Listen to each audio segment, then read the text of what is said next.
मौजूद हूँ पंजाब के शहर लाहौर NA 126 में, जो 2018 में NA 135 था। यहाँ से PTI के मलिक करामत अली खोखर कामयाब हुए, जबकि नून लीग के सपोर्टर मलिक सैफुल मलूक खोखर दूसरे नंबर पर थे। आज 2024 में यहाँ क्या सूरत हाल है, किसका पलड़ा भारी और किसके लिए हालात नासाजगार हैं। आइए आवाम के पास चलते हैं और जानते हैं कि आवाम किसको सपोर्ट कर रही है।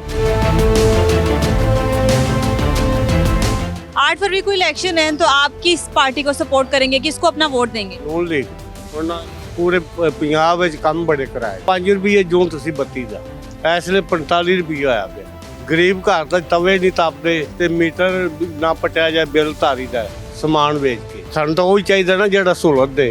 8 फरवरी को इलेक्शन है, आप किस पार्टी को सपोर्ट करेंगे, किसको अपना वोट देंगे? किसी को नहीं करेंगे। इसकी वजह क्या है? रीज़न यही है, कुछ होता ही नहीं, कुछ डिलीवर ही नहीं करता। बेसिक राइट्स मिलते हैं आपको। आपने 2018 में किसको सपोर्ट किया था?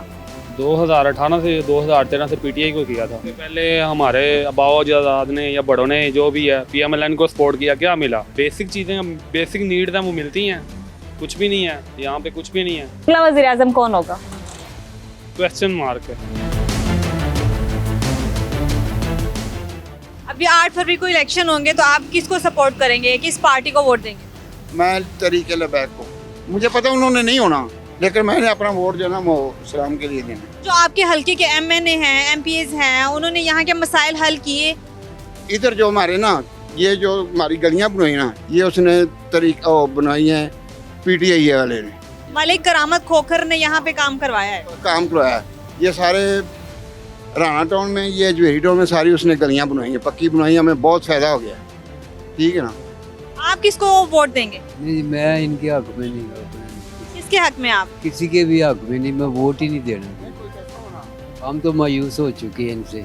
नहीं चले, कोई एक तो अच्छा होगा ना। कुछ भी नहीं अच्छा, इन सब एक ही फिर है। भी अपने खर्चे कम करें, अपने खर्चे, अपने प्रोटोकॉल खत्म करें। कितनी गाड़ियाँ, कितने मुलाजम। अभी 8 फरवरी को इलेक्शन है, तो आप किसको सपोर्ट करेंगे, किसको अपना वोट देंगे? नून लीग को। तो 2018 में जब इलेक्शन हुए, तो आपने किस पार्टी को सपोर्ट किया था? खान को दिए। उसकी हुकूमत से कुछ फायदा हुआ आपको नजर आया या और? फायदा तो कोई नहीं है, बस कहते थे तब्दीली करनी है, तब्दीली यही की है। महंगाई हुई है, गरीबों का जीने का कोई हाल ही नहीं। किस पार्टी को सपोर्ट करेंगे? PTI वजह? एक ऐसा लीडर है जो इस मुल्क को इस बहरान से निकाल सकता है। बाकी सारे आजमाए हुए हैं, चोर हैं, 15-20 साल से हुकूमत कर रहे हैं, तो उन्होंने कोई काम नहीं किए, ना इंसान का ना गरीब आदमी का कोई एहसास नहीं है। आते हैं मुल्क लूट के लिए वापस चले जाते हैं। आपको क्या लगता है कि आवाम किसको सपोर्ट करिए? अभी जैसे 8 फरवरी को इलेक्शन हो रहे हैं, तो अगला वजीर आजम हमारे मुल्क का कौन हो? इंशाल्लाह होगा, इसके अलावा कोई ऑप्शन ही नहीं है। लेकिन जब नवाज शरीफ का दौर था, जब उनकी हुकूमत थी, तो इतनी महंगाई नहीं थी जितनी आज है। गरीब आदमी से आप पूछें तो फिर महंगाई 70 साल से है। कभी मुझे पता है पाकिस्तान में कोई भी हुक्मरान आ जाए, महंगाई कभी कम हुई है? हमेशा बढ़ती है। महंगाई तो बढ़ रही है, वो इशू नहीं है। महंगाई है कि लोगों तक उनको सहूलियतें पहुँचाने। ये जिस आप हल्के में करें PP 168 है, इसमें 35 से 40 साल हो गए, कोई तरक्याती काम नहीं हो चुका।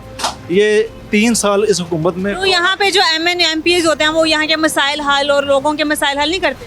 35 साल से नहीं हुए, इन 3 सालों में हुए हैं। इन 3 सालों में ये सारा रोड जिस पे आप खड़ी हैं, 35 साल से रोड टूटा हुआ था।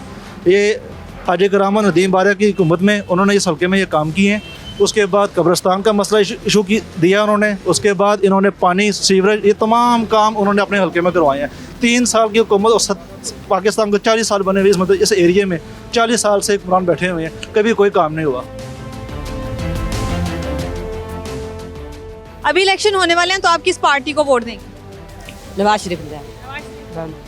आपको लगता है कि जब उसकी हुकूमत आएगी, मुल्क के हालात बेहतर होंगे? हाँ, बेहतर हो जाएंगे, अल्लाह करेगा हो जाएंगे। 2018 में आपने किसको वोट दिया था? उदों तो ये देते सा, हुण नहीं दे। क्यों नहीं देना? मर्जी, जेड़ा हालात हो साडे नाल कल के रोड़ा दा फिर मंगदे। जो हालात होया साडे नाल सानू पता है, घरों बच्चे भी छोड़े, आगे बनता ही कुछ नहीं। आवाम की राय आपने जान ली, लेकिन इसका फैसला 8 फरवरी को होने वाले इलेक्शन से ही पता चलेगा कि कौन सा उम्मीदवार कामयाबी हासिल करता है। इसी तमाम तर सूरत हाल पर बात करने के लिए हमारे साथ सीनियर तज्जियाकार नज़ीर लगारी साहब मौजूद हैं। सर, बहुत शुक्रिया वक्त देने के लिए। नज़ीर साहब, बताइएगा कि जिस तरह से chairman Pakistan peoples party Bilawal Bhutto Zardari Noon league को तनकीद का निशाना बना रहे हैं, लेकिन जब मरियम नवाज खिताब करती हैं वो बिलावल भुट्टो जरदारी का जिक्र नहीं करती, तनकीद नहीं करती। इसके पीछे क्या है? क्या आपको क्या लगता है कि मरियम नवाज क्यों नहीं पीपल्स पार्टी को तनकीद का निशाना बना रही? मुस्लिम लीग नून का वोट है वो पीपल्स पार्टी का वोट बैंक नहीं है, इसलिए उसको कहने की जरूरत नहीं है। अच्छा। मैं ये समझता हूँ कि दोनों की अलग अलग मजबूरियां हैं और शायद वो अपने अपने ग्राउंड में इस तरह खेल रहे हैं कि वो निशाना बना रहे हैं जनाब मियां नवाज शरीफ साहब को, और इसलिए निशाना बना रहे हैं कि वो ये समझते हैं कि जो इनका मुखालिफ वोट बैंक है, चाहे वो पीटीआई की तरफ चला गया या पीपल्स पार्टी का अपना वोट बैंक जो है वो इनकी तरफ आ जाए। हो सकता है कि उनका ख्याल ये है कि उस वोट बैंक को वो एक्टिवेट कर पाएंगे।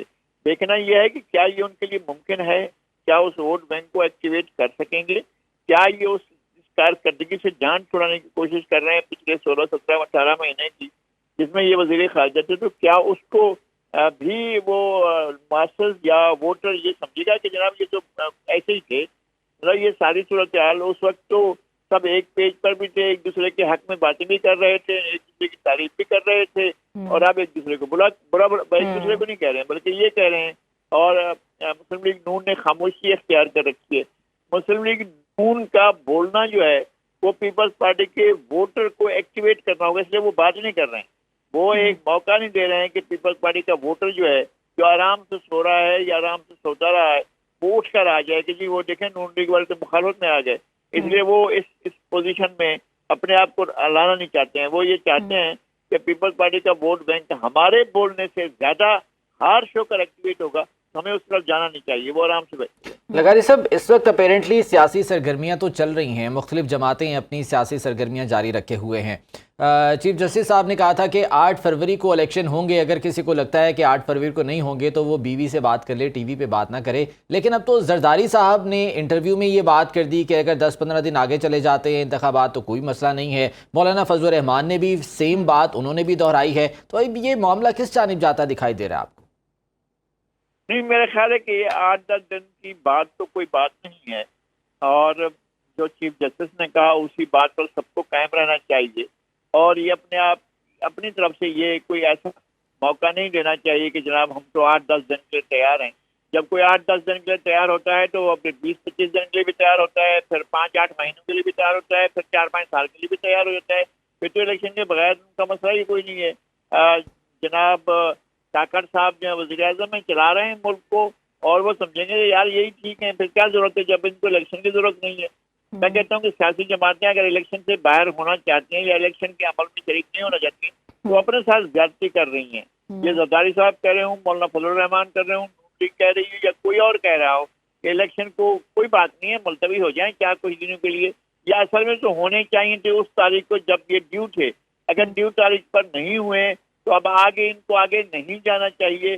जब इलेक्शन कमीशन ने एक डेट दे दी है और सुप्रीम कोर्ट ने एक गारंटर के तौर पर कहा है कि ये इलेक्शन 8 फरवरी को ही होंगे, तो फिर 8 फरवरी को ही होने देना चाहिए और इलेक्शन उसी तरफ जाना चाहिए।